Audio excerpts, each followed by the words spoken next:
Is it to secure the integrity, the stability? She has not crushed that system.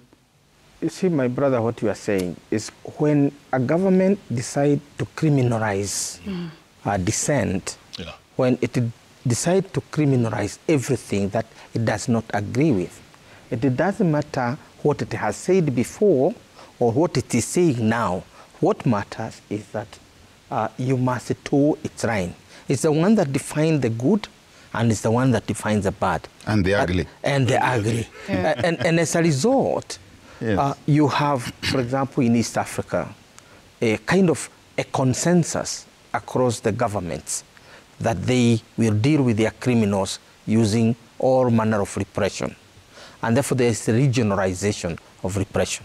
Now, the reaction you expect is also regionalized response or activism, and it is going to come in the form that you are good at. Kenya is good at the digital warfare. You saw the war that was waged against President Suruhu. I wouldn't personally wish at any point that Amina has said. I mean, it is really, it was an ugly fight. She banned the X platform. So that, you don't want to find yourself there, that's one.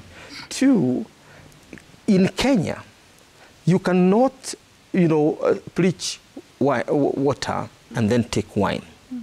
Here, we are doing everything on the digital platform. Applying for our passports, applying for our IDs, paying for our everything expenses. On e-citizen. From the hotel where we take a cup of tea to the airtime we used to call our mothers and fathers at home, we are digitalized. What is wrong with this girl digitalizing what she thinks is important in our lives? And yet, at the same time, the president comes out on National Prayer Breakfast Day and does a mea culpa, asking for forgiveness. If I have wronged you, forgive me, Angela. Those crocodile tears. Well, if you look at it, in the context of what's happening with a young person like Rose, certainly one would postulate that it is. I think, apart from what I'd mentioned, which is, how they're dealing with, perhaps they look at what Rose has done as dissent. So what? We're allowed to dissent. This is a country that enshrines and respects freedoms. But I think even, more worrying is the weaponization of the law. Because speaking to people, no one can quite pinpoint why this lady has been arrested and against what law she's being charged. In fact, the charge sheet, somebody was saying, correct me if I'm wrong, had an inaccurate, was filled in inaccurately.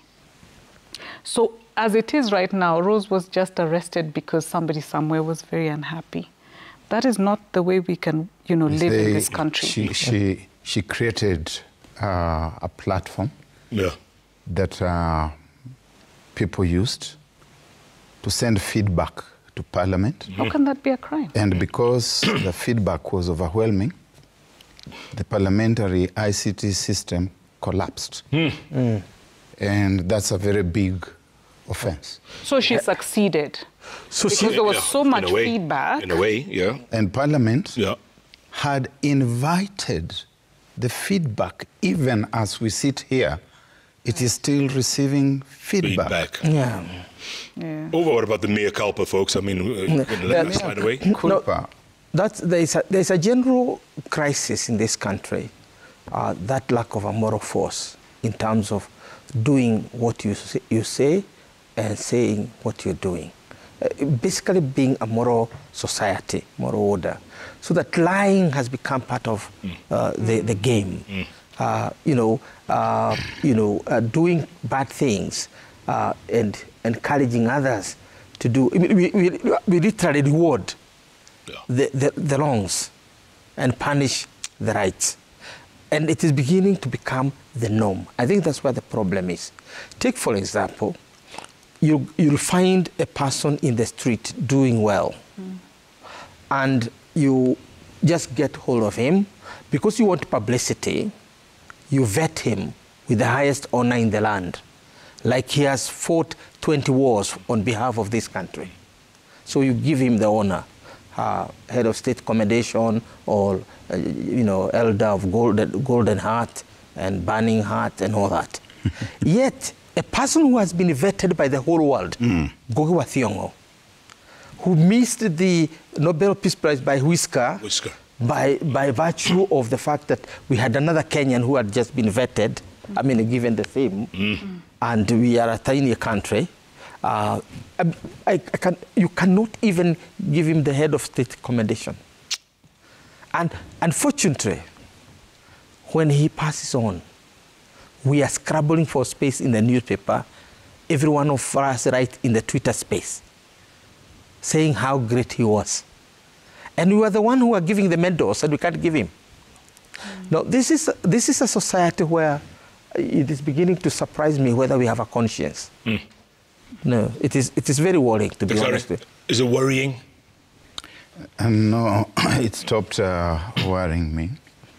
It stopped even shocking me.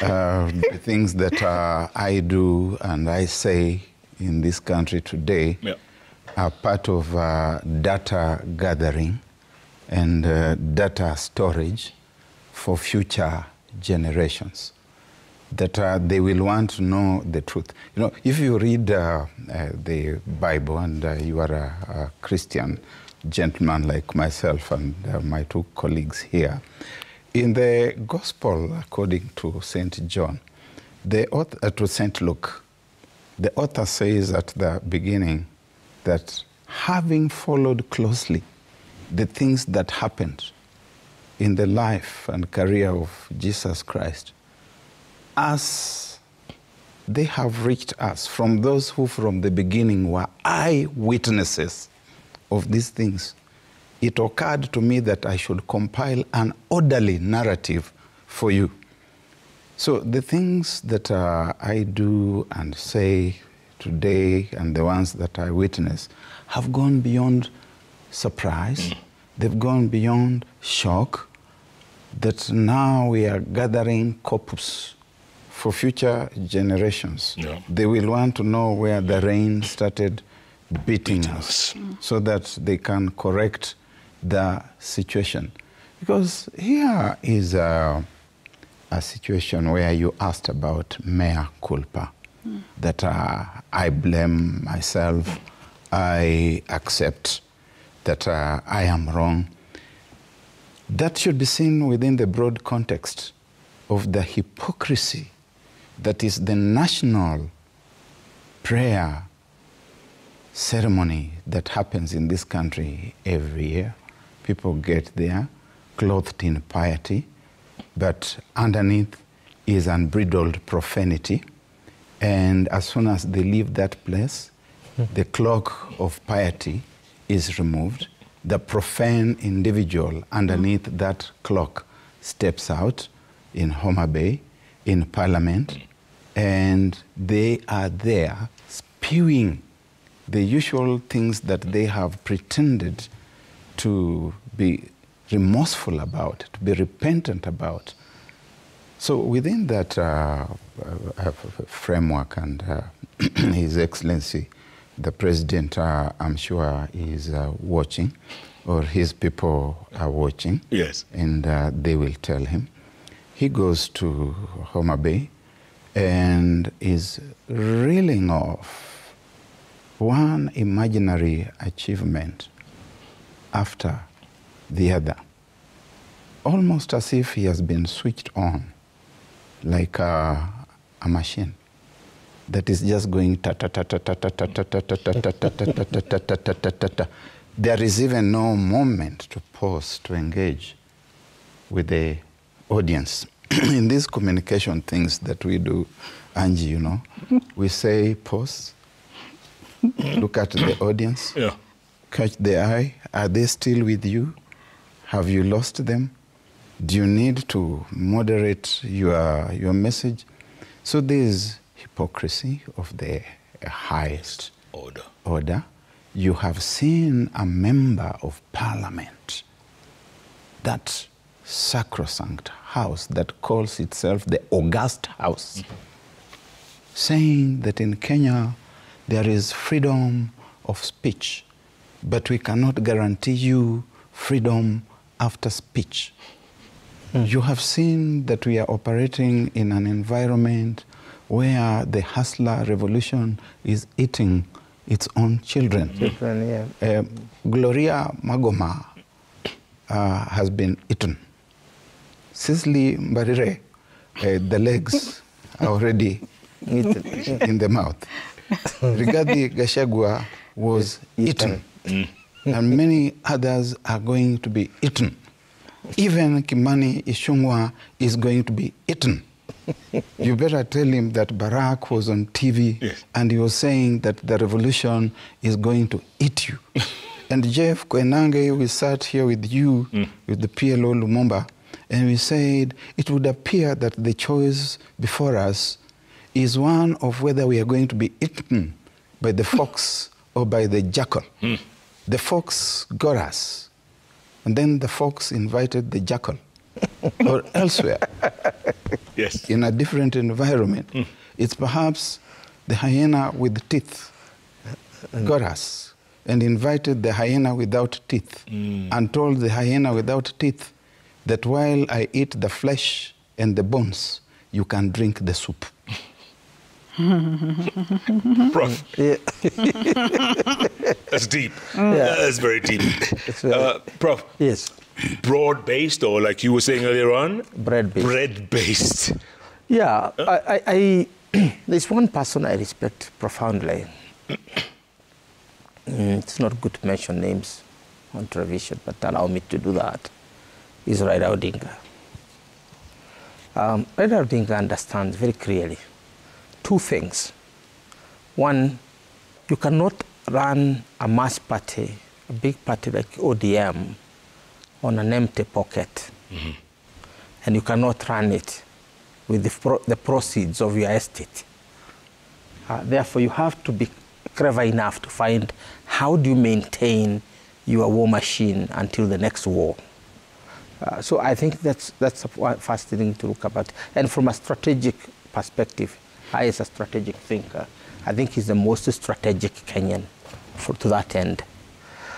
Then, of course, the war will come, and you change, and now is a warrior. So this has given us, and political science, a new theory that there is no government, there is no opposition during the governing phase. That the government and the opposition only exist during elections. After that, there is only a mongrel government, which has a shade of government and a shade of opposition. And that is new in Kenya. And as a result, and not only in Kenya, but in political science theory, you don't find a situation where the opposition and the government merge into one. But there is a rationale to it. Now that one, the government itself needs to be supported to move to the end so that it can pass its bills in parliament and can function. And from 1992, when Daniel Moi could not muster enough votes to pass a bill in parliament, it became necessary to choose between Matiba that time and Jaramogi, and he chose Jaramogi. So that was what was called cooperation, remember? Yeah. So over the years, we have baptized these mongrels, different names. It's from cooperation, then to Grand Coalition, and now we have broad-based. Essentially, it's bread-based because it's all about survival, and the two cannot survive without. But what does that mean to our democracy? It means that we have a democracy where we have no defender. Rose, the Gen Zs are suffering the way they are doing because there's no opposition. There's nobody strong enough to stand up for them. There's nobody strong enough to stand for Kenya. We have only people who are hedging because in 2027 there will be election, and will I have enough money to run? That's it. Will I have enough money to feed those people? Will I have enough money to do my media campaign, to pay for the various media activities that will be there? So this is where we find ourselves. And I think shame on us, really shame on us, that we have come this way, or this far as a country. We have struggled. Raila Odinga has struggled, has suffered. You don't go to jail willingly, because a jail is not a hotel. So he was never in a hotel. But it is also sad that we don't take lessons from what we have gone through and say, let nobody else go through what I went through. Why are the young Kenyans today going through what they are going through? People like Rose and others.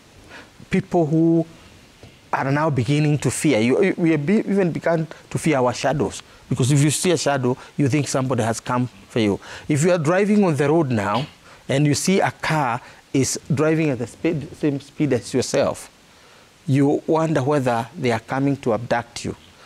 I mean, the moment you pushed that country, the country that deep, and Raila Odinga is in this country, there's something wrong in this. Something very wrong. There's something terribly wrong. I'm going to take another break real quick and we'll come back. Angela, when was your last poll? I'd like to know.